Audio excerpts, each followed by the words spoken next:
একদিন মুসা আলাইহিস সালাম আল্লাহকে জিজ্ঞাসা করেছিল, আল্লাহ, আমার অনুসারীর মধ্যে সবচাইতে পাপিষ্ঠ, সবচেয়ে গুনাহগার কে? তখন আল্লাহ তাআলা মুসা আলাইহিস সালামকে বলেছিল যে এই রাস্তা দিয়ে সবার আগে যে অতিক্রম করবে সেই সবচেয়ে বড় পাপিষ্ঠ। মুসা আলাইহিস সালাম সে অপেক্ষা করতে লাগলো রাস্তার মধ্যে। হঠাৎ করে দেখলো একজন ব্যক্তি একটা শিশু বাচ্চাকে খুলে নিয়ে সে যাচ্ছিল। মুসা আলাইহিস সালাম লোকটিকে দেখেই বুঝতে পারলো যে এই লোকটাই হয়তো সবচাইতে বড় পাপিষ্ঠ। তখন আল্লাহ তাআলার কাছে মুসা নবী আবার জিজ্ঞাসা করিল, আল্লাহ, আমার অনুসারীর মধ্যে সবচাইতে উত্তম ব্যক্তি কে?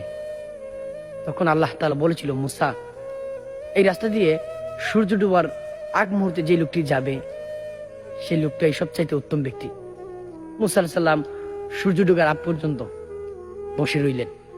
দেখলেন হঠাৎ করে সূর্য ডুবার আগেই এক ব্যক্তি, ওই সকালে যে ব্যক্তিকে দেখেছিল একটা শিশু বাচ্চাকে নিয়ে সে জঙ্গলের দিকে যাচ্ছিল, তখন হতভম্ব হয়ে আল্লাহ তাআলাকে বলেন, আল্লাহ, একই ব্যক্তি সবচাইতে গুনাহগার, আবার একই ব্যক্তি সবচাইতে উত্তম ব্যক্তি কিভাবে হতে পারে?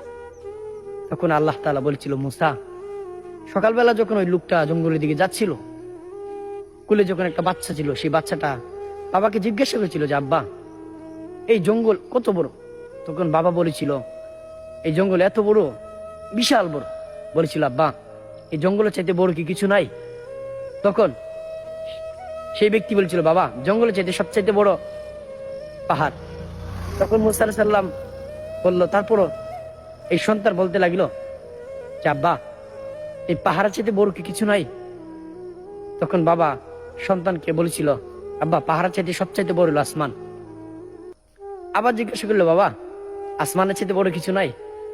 তখন বাবা সন্তানকে বলিল যে, আসমানের চাইতে অনেক বড় আমার পাপের ভার, আমার অপরাধ, আমার গুনাহ। তখন সন্তান আবার জিজ্ঞাসা করিল, বাবা, গুনার চাইতে বড় কিছু নাই? তখন বাবা তার সন্তানকে জড়িয়ে দিলে চিৎকার করে বলে, আমার গুনার চাইতে সবচাইতে বড় আল্লাহর রহমত। তখন আল্লাহ তাআলা মুসা আলাইহিস সালামকে বলিলেন যে, আমার এই কথাটা, এই অনুশোচনা আমার কাছে এত পছন্দ হয়েছে, আমি তাকে মাফ করে সবচাইতে উত্তম ব্যক্তি